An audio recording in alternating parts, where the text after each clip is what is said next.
പിണറായിസത്തിന് പൂട്ടിടാൻ അൻവർ ഇറങ്ങിത്തിരിക്കുമ്പോൾ അവിടെ കോൺഗ്രസിനെ വിറപ്പിക്കുക കൂടെ ചെയ്യുന്നുണ്ട് ഇതേ PV Anwar.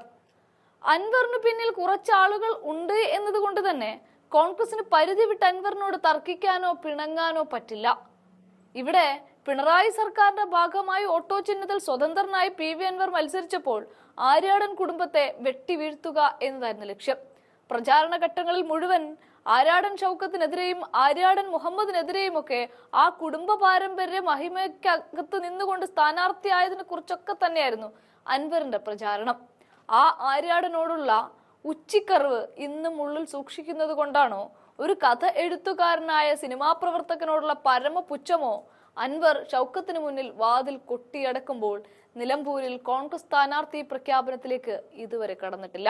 AP Anilkumar MLA നീണ്ട അരമണിക്കൂർ നേരം നടന്ന ചർച്ചയിൽ VS ജോയ് മത്സരിക്കട്ടെ, വിജയ സാധ്യത VS ജോയ്ക്കാണ് എന്ന കടുത്ത നിലപാട് തന്നെയാണ് അൻവർ മുന്നോട്ട് വെക്കുന്നത്.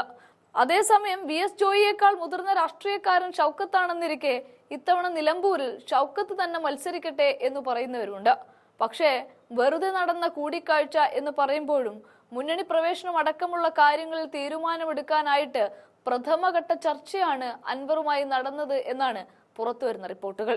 അതേസമയം കഴിഞ്ഞ ദിവസം കോൺഗ്രസിന്റെ തീരുമാനത്തിന് പോലും കാത്തുനിൽക്കാതെ നിർണായകമായ നീക്കമാണ് മുസ്ലിം ലീഗ് നടത്തിയത്. ചുവരെഴുത്തുകൾ വരെ അവർ തുടങ്ങിയിരിക്കുകയാണ്. നിലമ്പൂർ ചന്തക്കുന്നിൽ നിന്നാണ് മുസ്ലിം ലീഗ് UDF സ്ഥാനാർത്ഥിയെ വിജയിപ്പിക്കുക എന്ന കൈപ്പത്തി ചിഹ്നത്തോടൊപ്പം ചുവരെഴുത്ത് ആരംഭിച്ചത്. അതായത് പ്രചാരണ രംഗത്ത് കോൺഗ്രസിനേക്കാൾ മേൽക്കോയ്മ ലീഗ് നേടുകയാണ്. അങ്ങനെ നോക്കുമ്പോൾ അൻവറും ലീഗും കൂടി കോൺഗ്രസിനെ വരച്ച വരയിൽ നിർത്തുന്ന കാഴ്ചയാണ് നിലമ്പൂർ ഉപതെരഞ്ഞെടുപ്പുമായി ബന്ധപ്പെട്ട് കാണാൻ സാധിക്കുന്നത്.